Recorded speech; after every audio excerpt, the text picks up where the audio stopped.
Bismillahirrahmanirrahim. Tawassulun tabarkan li sahibul kitab li Syekh Muhammad bin Abi Bakar al-masyhur bi usfuri rahmatullah wa ja'ala jannah maswahu amin. Al-Fatihah.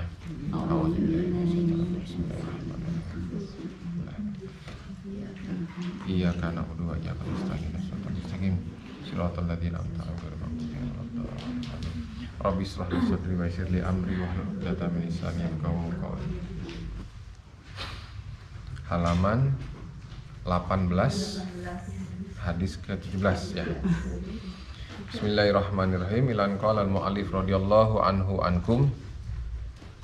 Al-haditsus sabi asyara. Hadis yang ke-17. An Abi Umamah Al-Bahili radhiyallahu taala anhu, dari Abi Umamah radhiyallahu taala anhu, anna Rasulullah sallallahu alaihi wasallam qala, bahwasanya Rasulullah sallallahu alaihi wasallam bersabda, idza maridal abdu al-mu'minu amarallahu ta'ala al-malaikata aniktubu li'ibadi ahsana ma kana ya'malu fi sihhati war-rakhai. Apabila sakit seseorang hamba al-mu'min yang beriman, Allah memerintahkan kepada malaikat aniktubu li'ibadi, untuk mencatat atas hambaku yang sedang sakit itu ahsana ma kana ya'malu, perbuatan yang paling baik, yang paling bagus, fi hati, ketika dia dalam keadaan sehatnya, warahoi, dan ketika dia dalam keadaan bermewah-mewahan dan dalam keadaan senang gembira. Jadi ketika kita sakit itu, Allah nyuruh malaikat untuk mencatat amal yang paling bagus ketika kita sedang dalam keadaan sehat dan dalam keadaan bergembira. Wa fi khabar akhar, dan khabar yang lain, idza maridul abdu al-mu'minu wal amatul mu'minatu, apabila sakit seorang hamba al-mu'min yang beriman, atau dan wal amatul mu'minah, dan seorang amah, budak perempuan yang beriman, ba'atsallahu ta'ala ilahi arba'atan, Allah mengutus 4 minal malaikati, 4 malaikat. Apabila seseorang sakit, Allah mengutus 4 malaikat. Qoblal maridi faya'murullahu ta'ala ahaduhum, Allah mengutus, jadi sebelum seseorang hamba itu sakit, Allah mengutus 4 malaikat. Nah, masing-masing punya tugas. Faya'murullahu ta'ala ahaduhum ayyahudha quwwatahu faya'khudhuha bi amrillahi ta'ala fayadha'ifu. Allah yang pertama memerintahkan kepada malaikat yang pertama untuk mengambil kekuatannya,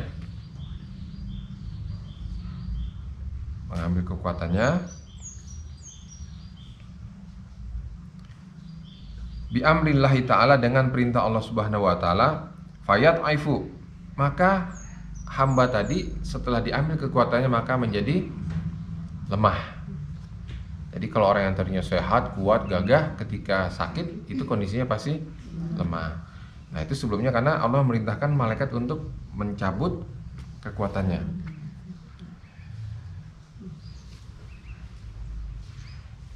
Wa ya'muru tsani, kemudian Allah memerintahkan kepada malaikat yang kedua, an ya'khudha ladzatat ta'am, Allah memerintahkan kepada malaikat yang kedua untuk mengambil kelezatan atau kenikmatan min famihi, dari mulutnya. Kenikmatan makan itu semuanya berasal dari cuman mulut, lewat dari kerongkongan selesai, nggak bisa kerasa lagi. Jadi apa yang kita lihat itu indah, nikmat, lezat, itu hanya sampai ujung kerongkongan. Selesai kerongkongan udah nggak ada cerita lagi. Itu nikmat itu hanya sampai sebatas dari mata sampai kerongkongan aja. Nah Allah cabut tuh rasa kenikmatan itu satu. Jadi kalau orang lagi sakit itu apa aja nggak enak, terasa pahit. Wa ya'muru tsalis, kemudian Allah memerintahkan kepada malaikat yang ketiga, an ya'khudha nura wajhihi fayakunu musfarral wajhi, Allah cabut tuh cerah ceria wajahnya, jadi sehingga setelah dicabut mukanya kelihatan pucat. Kalau secara medis sih bisa dijelaskan. Kalau orang sakit itu biasanya kondisi tubuh melemah. Terus ketika sedang sakit itu rasa pengecap lidah ini jadi tidak enak. Kalau orang lagi sakit itu kelihatan mukanya pucat gitu. Secara medis bisa dibuktikan. Tapi namun demikian, semua itu adalah memang Allah sudah perintahkan kepada setiap orang yang sakit. Sebelum sakit ada 4 malaikat yang ditugaskan. Miskol. Nah, terus wa ya'muru ar-rabi', kemudian Allah perintahkan kepada malaikat yang keempat, an ya'khudha jami'a dzunubihi. Allah merintahkan kepada malaikat yang keempat untuk mengambil seluruh dosanya. Nah, jadi kalau lagi sakit bersyukur. Di samping kita dibuat lemah, di samping kita dibuat nggak nafsu makan, di samping kita muka kita pucat, satu sisi dosa kita diambil.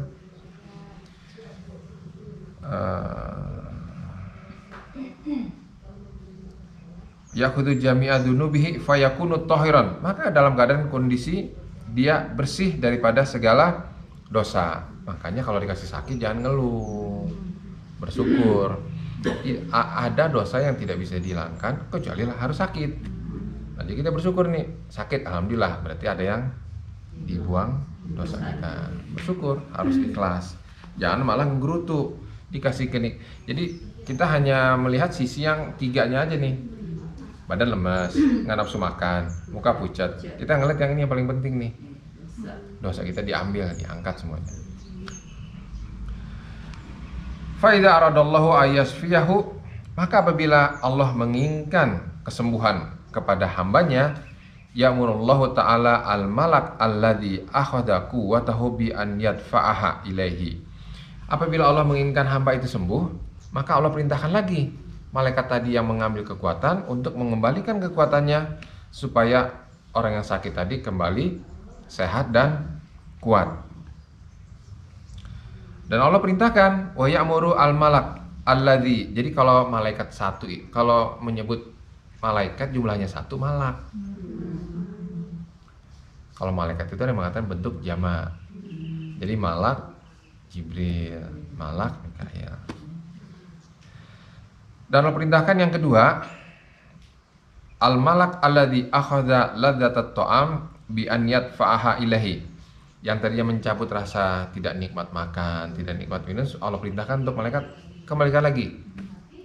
Jadi ketika dia sudah mulai mau sembuh, dia sudah mulai enak makan, enak minum. Apakah ini ada kaitannya dengan minum obat? Semuanya berkaitan. Secara hakikat, secara johir, memang kita disuruh dokter minum obat. Tapi hakikatnya itu adalah semuanya Allah yang menggerakkan.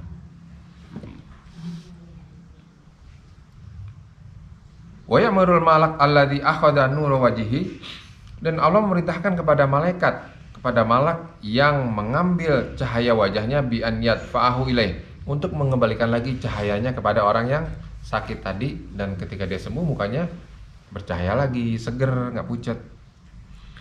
Dan ini paling penting, Allah nggak ngembaliin dosanya lagi.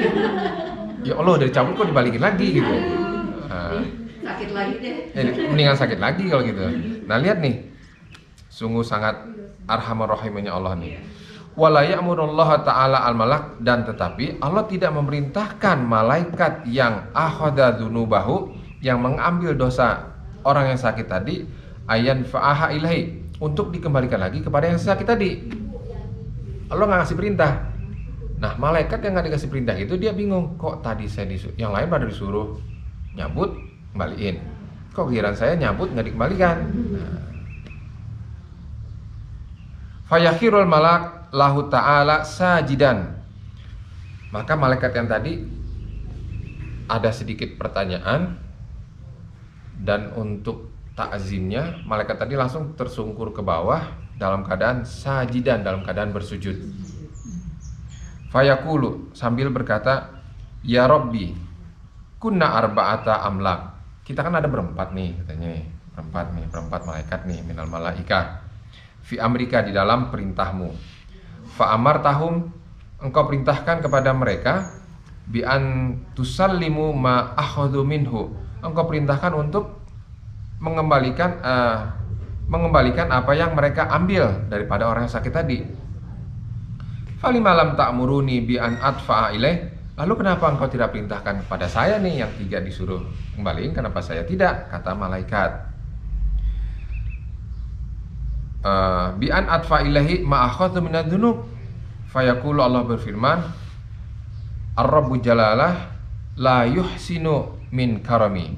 Enggak bagus katanya daripada kemuliaanku an amaruka antarudda dzunubahu ba'da ma atba'tu nafsahu fil marad. Enggak bagus nih demi zatku yang karomi yang mulia, an amaruka untuk memerintahkan kepadamu untuk mengembalikan dosanya setelah saya membuat dia lelah, capek dirinya itu dengan kondisi sakit.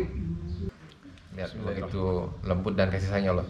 Udah saya bikin sakit, udah saya bikin lelah, dia udah payah kondisinya, masa saya harus kembaliin lagi dosanya? Gitu, ya Allah, kan? Ya Rob, ini malaikat tadi sambil megang dosanya nih. Ya Rob, ayusain asna'u biha. Ya Rob, ini mau diapain jadinya nih? Mau dikemanain dosa nih katanya nih? Fayaqulu, Allah berfirman, Rabbu azza wa jalla, berfirman Allah azza wa jalla, idhab, pergi, watruha, dan buang dosa tadi itu fil bahri, ke laut, dibuang ke laut.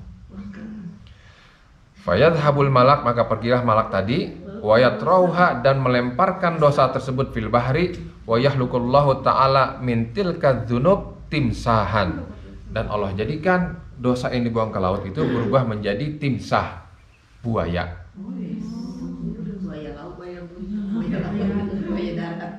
Buayanya di laut ini. Kalau buaya darat itu memang membuat dosa. Jadi kalau buaya laut adalah dosa yang dibuang ke laut, Allah ciptakan menjadi buaya. Walahir tahala ilal akhirah yakhraju minadz dzunub tahiran minadz dzunub. Andai saja irtahala ilal akhirah yakhruju minad dunya, orang yang hambaku yang sakit tadi dia berpindah ke akhirat, keluar daripada dunia, dia dalam keadaan suci daripada dosa. Jadi orang yang sakit dia ikhlas, dia terima sakitnya itu, dia ridho, dia meninggal masuk surga karena diampuni segala dosanya. Coba, enak kan? Enak, semuanya enak. Kama qala Nabi alaihissalam, sebagaimana sabda Rasulullah sallallahu alaihi wasallam, huma yaumin walailatin kafaratus sanah. Tuh. Demam sehari semalam itu kifarat dosa setahun. Nah, punya dosa berapa tahun? Ya kalau bisa sakitnya sekian hari. Dosa sehari semalam dihapus dosa setahun. 2 hari 2 tahun. 3 hari 3 tahun. Jadi enak tuh yang penyakit demam. Jadi ada hikmahnya. Dicicil, jangan.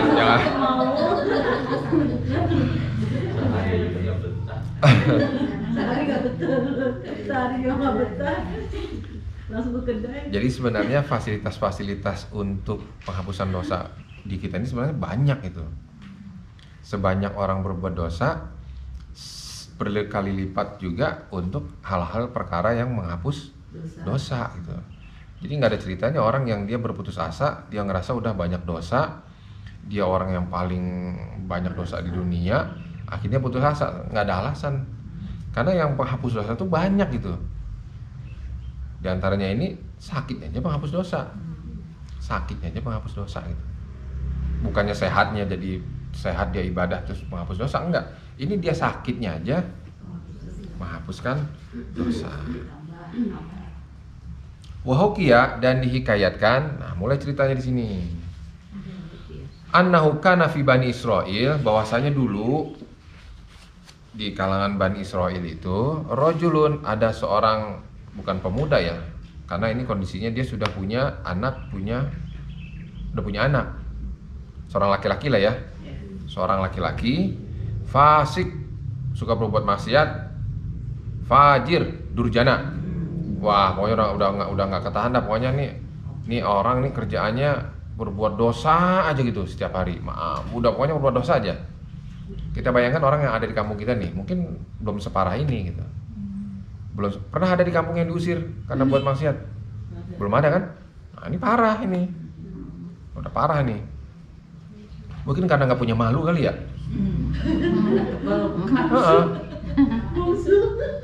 Jadi merasa cuek aja kita gitu, cuek. Dia ini kita.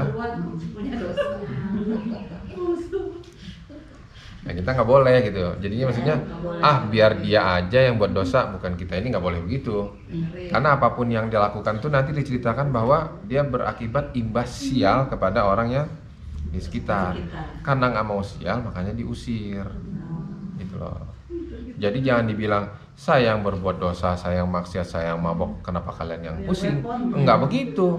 Karena kamu yang berbuat dosa, karena kamu yang berbuat zina, karena kamu yang mabok, kamilah yang dapat malapetaka. Karena kalau malapetaka udah turun, itu nggak pandang mana yang maksiat, mana yang enggak, mana orang tua, mana bayi, semuanya kena semua, dilibas oleh banjir, terus tsunami, gempa segala macam. Jadi jangan sampai ada ucapan saya ini urusan saya kalian nggak bisa begitu. Kalau dia ingin begitu, dia harus hidup di negeri tersendiri gitu, dan tidak membuat orang lain kena sialnya. Nah, lalu laki tadi wakana layam tanya minal fiski minal fiski. Jadi laki-laki itu nggak bisa nahan dirinya dia gitu untuk tidak berbuat fasik, karena menjadi sudah habit, kebiasaan. Wa ahlu baladihi ajazu an raddihi an fiskihi. Sampai orang masyarakat sekitar nih udah nggak mampu ngelarang udah nggak bisa, nasihatinnya udah nggak bisa, dipanggil kepada RW juga ke RW nggak didengar gitu, dipanggil ke lurah juga nggak didengar, dinasihatin naik kepada camat juga nggak didengar. Udah seenak hidupnya dia, udah nggak mampu lah, udah masyarakat sekitar tuh udah lepas tangan lah. Akhirnya watadarra'u ilallahi ta'ala, akhirnya tuh masyarakat semuanya berdoa sungguh-sungguh kepada Allah Subhanahu wa taala. Didengar, fa'auhallahu ta'ala ila Musa, maka Allah mau memberikan wahyu kepada Nabi Musa. Inna fi Bani Israel, dikatakan ya Musa, sesungguhnya di Bani Israel itu syaban, ada laki-laki, fasikon yang fasik, fakhrijhu min baladihim, keluarin, usir dia dari negerinya. Jadi masyarakat udah nggak bisa, akhirnya Nabi yang turun tangan.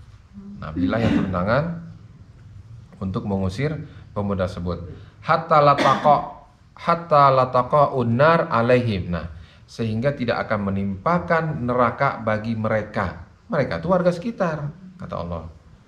Hatta lataqa annara alaihim, jangan sampai ketiban sial bagi masyarakat sekitarnya. Faja'a Musa alaihissalam, maka datanglah Nabi Musa alaihissalam, fa akhrajahu wa dhahaba syab. Akhirnya diusir itu pemuda, dan pemuda tadi pergi dalam keadaan terusir.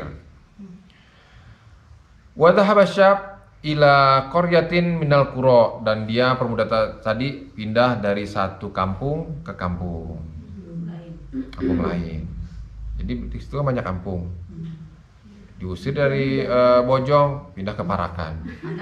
Diusir dari Parakan, pindah ke Babakan. Diusir dari Babakan, pindah ke mana? Ke Dampit gitu. Diusir sama masyarakat Dampit ke kampung sawah. Akhirnya dia kemana dia pergi, jadi usir kondisinya. Fa'amarahullahu ta'ala ayyukhrijahu min tilkal qaryah. Allah perintahkan pada Nabi Musa untuk mengeluarkan orang tersebut dari kampung itu. Fa'akhrajahu Musa alaihissalam min tilkal qaryah. Dan Nabi Musa pun sama, mengeluarkan pemuda laki-laki tadi dari kampung tadi. Kayak balik lagi ya? Enggak ya? Fakharaja syab, maka keluar laki-laki tersebut jadi ceritanya dia udah pindah-pindah tempat, pindah kemari, diusir, pindah kemari, diusir, pindah ke Jakarta, orang Jakarta juga nggak mau terima, pindah ke Depok, orang Depok nggak mau terima, pindah ke Tangerang, apalagi udah padat, orang nggak mau terima gitu.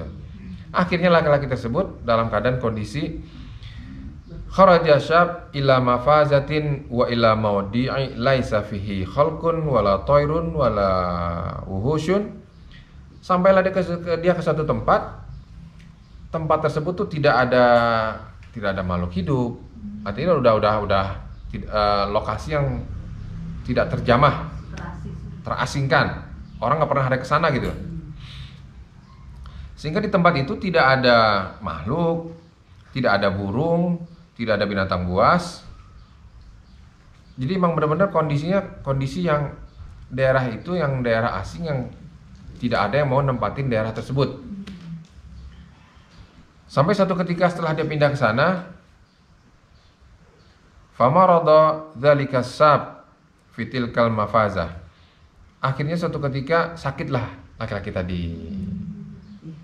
Sakit ya, entah depresi, kecewa, atau dia bingung mau ngapain. Yang jelas dia sakit. Walisa indahu mu'ainun yu'ainhu, dan gak ada yang bisa nolong dia di sana. Mau minta tolong ke siapa? Gak ada siapa-siapa di sana. Dia hanya sendiri aja. Makan dia sendiri, minum sendiri, tidur sendiri, nyuci sendiri, semuanya serba sendiri. Masak sendiri. Fawaqa'a alat turab, akhirnya terjerembablah dia jatuh ke tanah. Belum, jangan dulu. Ending kalau udah mati. Jatuh ke tanah. Wa qala syab, berkata laki-laki tadi fi mardihi dalam kondisi sakitnya, ya Rob, laukana, berandai dia nih, mungkin udah leng-lengan kali ya. Udah leng-lengan, berhalusinasi dia berdoa di sana, ya Rob, laukana walidati inda roksi, andai saja jikalau walidati, ibu saya ada di samping saya, la rohimatsni, pasti dia akan menyayangi saya. Kangen dia masa-masa itu. La rohimatsni wa li bakats ala mazillati, pasti dia akan menangis atas kesesatan saya ini. Walau karena andai saja, ini sambil dia ngomong sendiri, ngomong sama Allah, andai saja walidi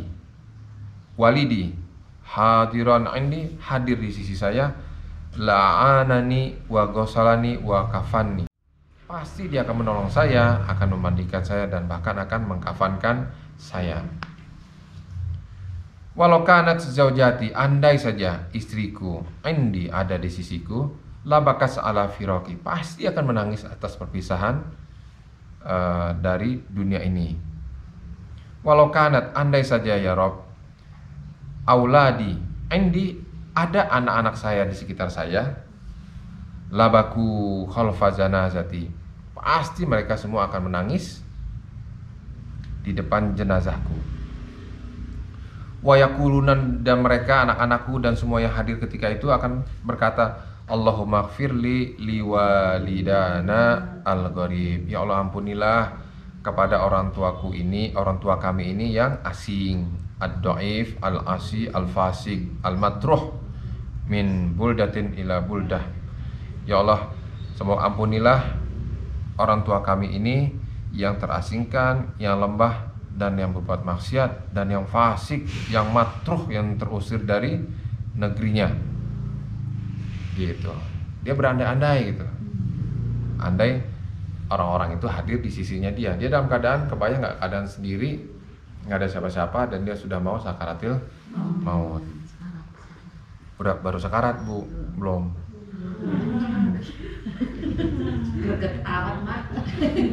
Wa min buldati ila qaryah wa min qaryah ila mafazah. Yang terusir dari kampung ke kampung, terusir dari negerinya, sampai dia terdampar di tempat yang asing. Yakhruju minad dunya ilal akhirah, yang dia keluar dari dunia akan menuju kepada akhirat, aisan, dalam keadaan berputus asa, min kulli asya. Udah putus asa dia sudah berdoa kepada Allah, dia putus asa. Mungkin nggak itu mereka tahu saya ada di sini, mungkin nggak, ibu saya ada di sini? Apakah mungkin bapak saya tahu ada di sini?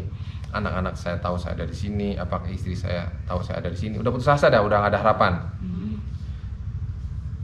Dia berputus asa dari segala sesuatu hal tersebut. Illa min rahmatillah, kecuali dia tidak berputus asa daripada rahmat Allah. Segala hal dia putus asa, tapi yang satu ini enggak. Dari rahmat Allah Subhanahu wa taala. Yaqulu Allahumma in kotak tani, ya Allah, jikalau engkau memutuskan an walidadati wa auladi wa zaujati, engkau putuskan komunikasi saya dengan ibu saya dengan anak-anak saya dengan istri saya, akan tetapi fala taqta'ni, jangan engkau putuskan aku an rahmatika, daripada rahmatmu. Ini dialog ini dialog yang indah, mesra gitu Allah kepada hambanya. Wahraqta qalbi, jika engkau bakar hati ini bifiraqihim, dengan berpisahnya dengan mereka, fala tahrukni, jangan engkau bakar binarika, dengan api nerakamu, li ajli maksiati, karena perbuatan maksiatku. Jadi kalau berpisahnya dengan mereka, anak, istri, cucu, engkau mau bakar perasaan ini silahkan, tapi jangan engkau bakar aku dengan api nerakamu karena perbuatan maksiatku. Fa arsalallahu ilaihi haura, maka Allah utus bidadari kepada laki-laki tersebut. Bidadari, bukan bidadari nanti kayak yang pakai sayap tuk turun bawah gitu. Enggak begitu gambarnya. Fa arsalallahu ilaihi haura ala sifati ummi, Allah utus bidadari yang sifatnya seperti sama sifat ibunya. Wa haura, dan bidadari ala sifati zaujatihi, dan ada bidadari sifatnya seperti sifat istrinya. Wa gilman, dan laki-laki, kalau laki-laki perempuan bidadari, laki-laki namanya gilman. Wa gilman ala sifati auladi, atas sifat anak-anaknya. Wa arsala malakan, dan Allah utus malaikat ala sifati abihi, seperti sifat bapaknya. Fajalasu indahu, duduk mereka semua, ngeriung. Duduk semua di sana, fajalasu indahu fabaku ala sab, nangis di hadapan laki-laki tersebut.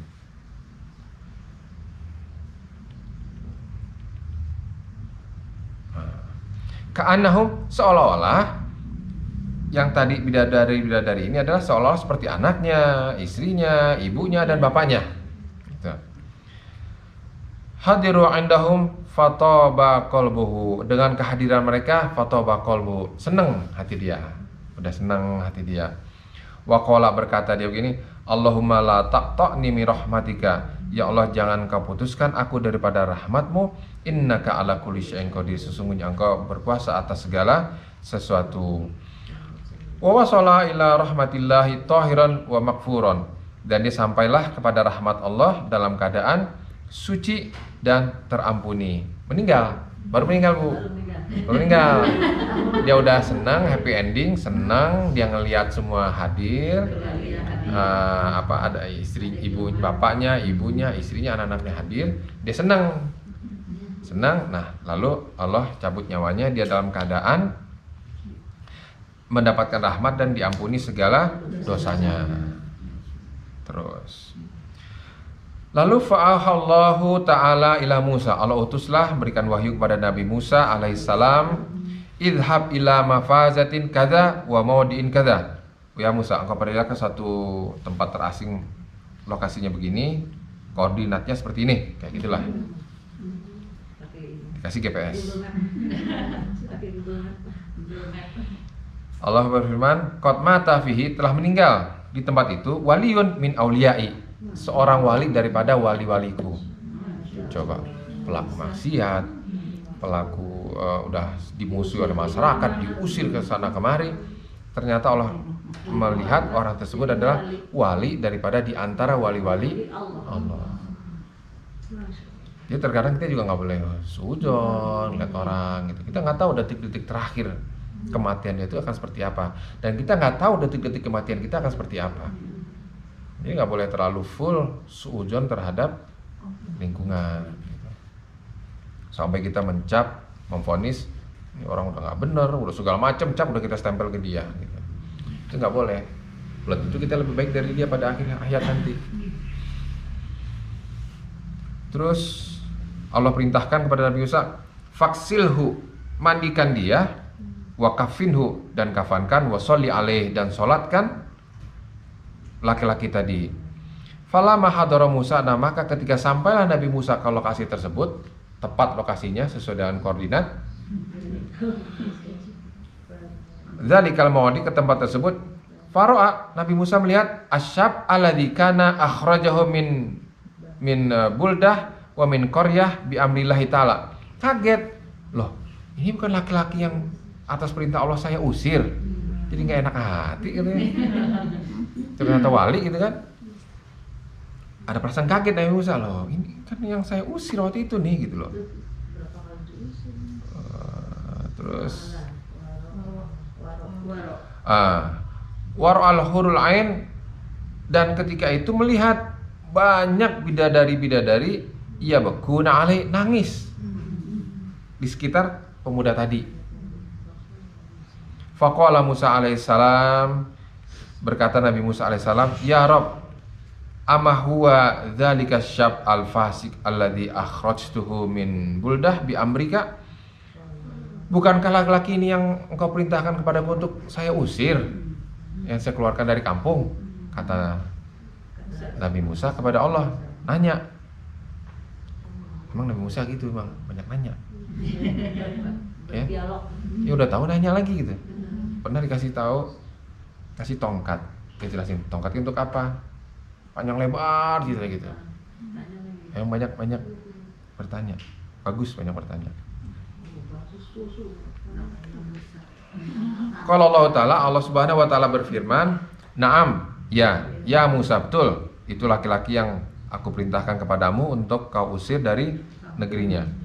Walakinni, akan tetapi, rahmatuhu, rahmatku, tazawwajat anhu bi aninihi, dengan dia merintih fimardihi, ketika dia sakit, wa bi firaqihi, dan berpisahnya dia an watonihi, dan berpisahnya dia daripada walidehi, kedua orang tuanya, dalam keadaan kondisi al-gharib, itu akan menjadikan sebuah turunlah rahmatku kepada laki-laki tadi, kata Allah.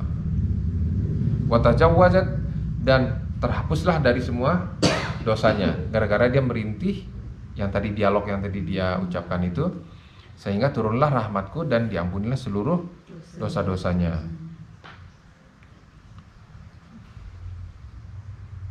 Dengan berpisahnya dia dari negerinya dan dari kedua orang tuanya dan anak-anaknya dan istrinya, wa arsartuhu, dan aku utus kepada laki-laki tersebut, hura ala sifati walidatihi wa mulkan ala sifati abihi rahmatan lahu, dan aku utus bidadari-bidadari, ada yang menyifati seperti ibunya, seperti istrinya, dan aku kirim malaikat seperti sifat bapaknya, itu sebagai rahmat kasih sayang lahu baginya, ala mazilati, atas ketersesatannya, fi gorbitihi, di dalam keterasingannya, fa idza mata al-gharib, dan maka ketika mati orang yang dalam keadaan terasing, maka ketika mati orang yang dalam keadaan terasing, bahwa sesungguhnya ya baki alaihi ahlus sama, nangis penduduk langit.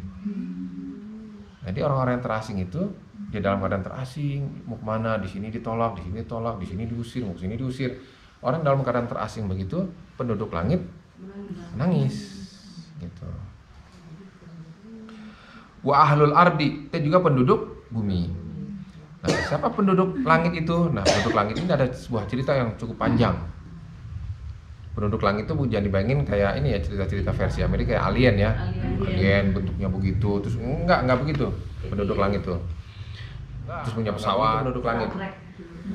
Nah, jadi ada sebuah sahabat, bukan sahabat, maaf, tabiin,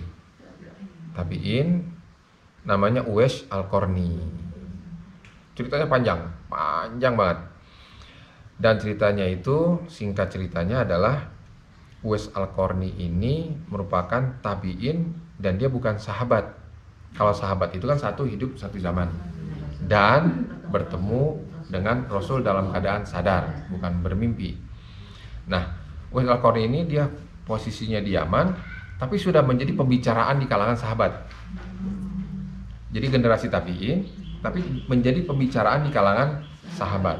Sampai Rasulullah memerintahkan kepada sahabatnya, kalau ketemu seorang laki-laki yang ada tanda putih di tangannya, ada yang mengatakan tanda putih di tengkuknya ini, apa bekas tanda putih itu nanti ceritanya. Jadi mintalah doa kepada laki-laki tersebut dan mintakanlah ampunnya, karena dia adalah merupakan penduduk langit. Nah, jadi Uwais Al-Qarni ini punya penyakit, segala macam penyakit dari tubuhnya, penyakit kulit. Penyakit kulit. Dan nggak sembuh-sembuh. Dia punya seorang ibu yang sudah tua renta, dan ibunya bilang dia pengen naik haji. Bayang dong berapa kilometer tuh jarak dari Yaman ke Mekah. Dia seorang pemuda yang miskin, nggak punya apa-apa. Akhirnya dia ingin menuruti keinginan ibunya. Akhirnya dia membelilah seekor anak domba. Dibeli terus seekor anak domba, dipanggul sama dia. Dipanggul dan dibawa ke atas bukit. Di atas bukitlah dibikin kandangnya. Dari rumahnya ke atas bukit, setiap hari dari bawah ke atas dipanggul. Terus turun dibawa lagi ke bawah kasih makan. Terus kalau udah dibawa lagi ke atas setiap hari selama 8 bulan. Sampai orang-orang mengatakan, "Ih, Uwais gila nih, gendong-gendong kambing. Pantesan aja penyakitan kulit, segala penyakit kulit gitu." Lalu setelah itu baru diketahui, selama 8 bulan itu kan domba semakin lama semakin besar. Semakin berat seharusnya dong. Yang dari mulai anak domba, dari mulai beratnya cuman 10, naik 15, naik 20, sampai beratnya 100 kilo selama 8 bulan. Ibu beratnya berapa, Bu? Ada 100? Nggak sampai ya? Terus ternyata Uwais Al-Qarni ini dia latihan ngangkat beban untuk membawa ibunya, supaya dia kuat untuk membawa ibunya dari Yaman ke kota Mekah. Untuk supaya dia bebannya nggak terasa, dia latihanlah setiap hari selama 8 bulan membawa domba, supaya ketika membawa ibunya dia tidak ada perasaan capek dan lelah. Akhirnya setelah 8 bulan berlalu, akhirnya dia berangkat haji, sambil dia gendong ibunya. Selama perjalanan tuh dia gendong ibunya dengan berbagai macam cerita di jalan lah. Yang namanya gendong tuh akhirnya capek itu kan, capek. Sampailah di kota Mekah, lalu menunaikan ibadah haji di kota Mekah. Sudah sampai kota Mekah, lalu Uwais Al-Qarni pamit mau ke kota Madinah, ingin ketemu dengan Rasulullah. Udah begitu cintanya, menggebu-gebunya ingin ketemu dengan Rasulullah.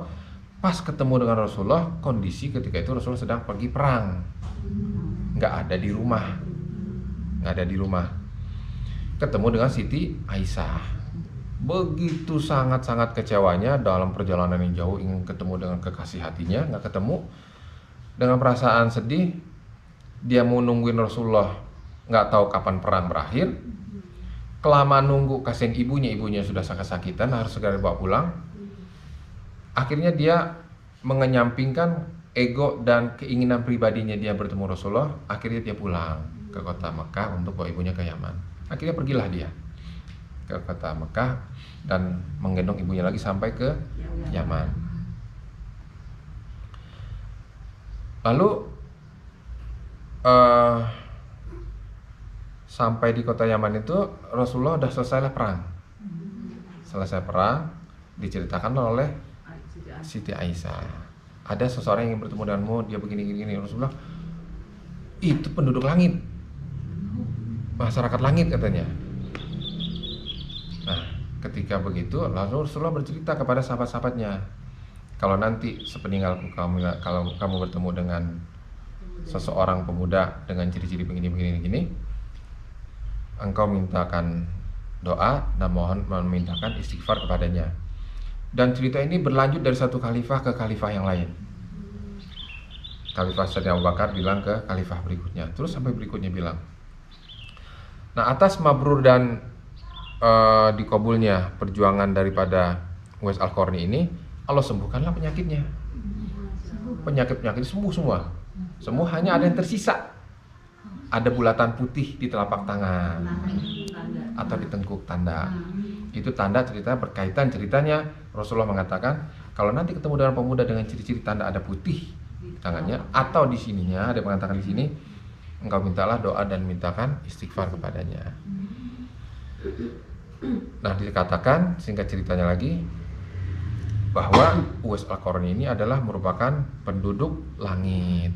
Sampai suatu ketika singkat cerita meninggal itu belum meninggal, ketemu dengan salah satu sahabat, sampai sahabat itu minta sebagaimana yang diperintahkan oleh Rasulullah, saya harus minta doa dan mintakan istighfar kepadamu. Bagaimana sih? Masa saya sih? Siapa saya gitu? Engkau kan adalah sahabat yang sudah pasti masuk surga, masa minta sama saya? Enggak, dipasang nggak mau juga gitu. Jadi jangan sampai masyarakat tahu siapa status, posisi, derajat tingginya, levelnya Uwais Al-Qarni ini, jangan sampai masyarakat pada tahu gitu loh. Enggak, jangan. Nah, pas akhirnya sudah selesai, meninggal semua pada bingung. Kok berita baru meninggal di rumah udah rame, orang udah rame, dan orang nggak ada yang kenal nih siapa gitu. Ada yang lagi sibuk sibuk untuk mulai menyiapkan kain kafan, sibuk untuk memandikan. Mereka mau memandikan juga, baru memandikan masyarakat tetangga sebelah, kondisi udah rame, tapi nggak pada kenal nih siapa nih semua yang mandi ini. Udah selesai mandikan, dikafankan. Mereka mau mengafankan juga nggak bisa karena udah banyak yang ikut nimbrung mau mengkafankan gitu, ikut ambil bagian. Setelah dikafankan, masyarakat mau menggali kubur. Di tempat kuburan sudah ada yang banyak ngegali, gitu loh. Dan masyarakat nggak ada yang kenal nih. Kok bukan warga sini deh nih, dan bukan warga tetangga nih. Kalau tetangga pasti paling nggak kenal lah gitu ya. Nah, ternyata itu masyarakat langit semuanya pada turun. Nah, setelah itu tersebarlah bahwa Uwais Al-Qarni adalah merupakan wali daripada wali-wali Allah yang disembunyikan kedudukannya karena dia baktinya terhadap orang tua. Gak ada yang tahu. Sampai masyarakat langit pun turun ingin berebutan di masa akhirnya ini, ingin mensolatkan, mengkafankan sampai menguburkan. Nah, itulah salah satu cerita tabi'in yang dia ramai diperbincangkan di kalangan sahabat. Lalu kembali lagi ke sini. Lalu Allah mengatakan, kalaulah masyarakat langit saja sampai menangis terhadap orang yang terasing tadi, fa kaifa la arhamuhu, bagaimana saya tidak memberikan rahmat kepadanya, sedangkan saya adalah zat yang maha arhamur rahimin. Kayak gitu kata Allah. Bagaimana saya enggak, sedangkan masyarakat langit tadi turun memberi kasih sayang terhadap orang yang terasing tadi. Bagaimana saya tidak memberikan rahmat kepadanya, sedangkan saya adalah zat yang maha rahman dan rahim. Wallahu, gitu ceritanya. Jadi apapun kondisi kita, tidak boleh berputus asa daripada rahmat Allah Subhanahu wa taala.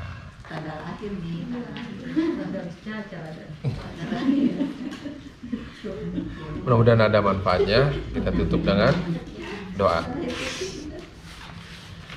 Bismillahirrahmanirrahim. Ya Rabbana tarafna bi annana tarafna wa annana asrafna ala laza ashrafna fatub alaina tauba taksilu kulla hauba wa amini ra'ati wa firli walidina rabbi wa mauludina wal ahli wal ihwani wa sairil wa kulidi mahabbah au jiratin asuhbah wal muslimina ajma amin rabbi asma fadlan wajudan manna la biktisabi minna bil mustafa rasuli nahza bi kulli suli bil mustafa rasuli nahza bi kulli suli bil mustafa rasuli nahza bi kulli suli shalla wa sallam rabbi wa alihi wa sahbi idadatu suhbi walhamdulillahi fil badi wa tanahi hamdan kasiran daim mahabatin nasaim subhanakallahumma wa bihamdika asyhadu an la ilaha illa anta astaghfiruka wa atubu ilaik. Assalamualaikum warahmatullahi wabarakatuh. Waalaikumsalam. Gitu. Terus punya pesawat UFO gitu.